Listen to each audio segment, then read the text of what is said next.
In the early 80s in the East Village, and we look back and say like, oh, that was this time, that was this moment, that was this location.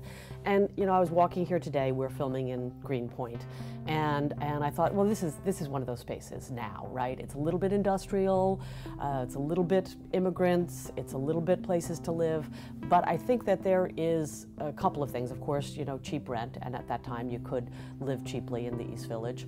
But I think also it's a feeling like you're a little off the radar, off the grid, and a feeling like there's some spaces to do stuff.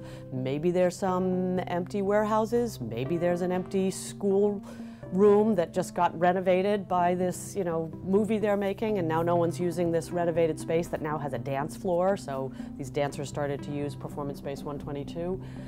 Like a feeling you could sort of sneak in and take over some spaces. The East Village has been for a long time, and particularly because of PS122, a place that not only has been a home for a lot of the avant-garde and performance art, but because of what happened politically around like Tompkins Square Park, really a sense of punk and of otherness that resisted and still resists greatly a sense of gentrification.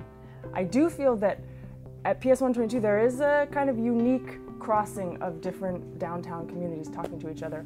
My father, my Rwandese Rastafarian silk-screening father, started a squat in the East Village just after Tent City that's around the corner from PS122, and I don't think he ever stepped foot in that building. I think his community was really different than the PS122 community. However, his daughter did, and I think that there's a lot of intersection in that building. When I think of the East Village flavor of performance art and theater, that means something. Like if you say that to me, I get a sense of what you're talking about.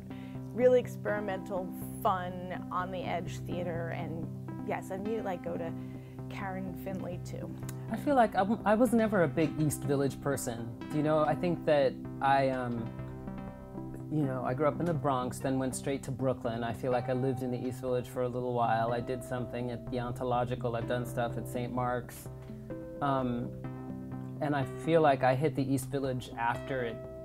I feel like I hit the East Village in the midst of its gentrification, you know, so I wonder what it would have been like in the time of squatters, the time of Ginsberg, and they were existing in an East Village that seemed to present all these opportunities for encounters with totally improbable people in improbable circumstances that I don't think was happening when I was in the East Village so much.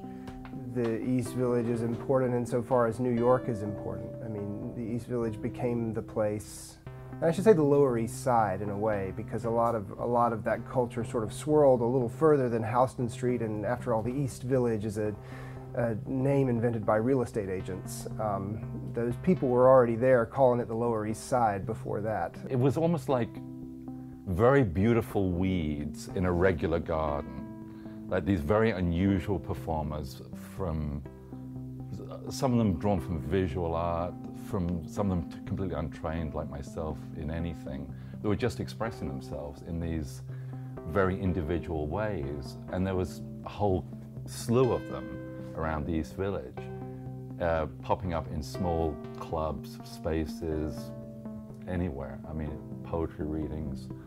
And there was a lot going on, more than I think anybody realized at the time.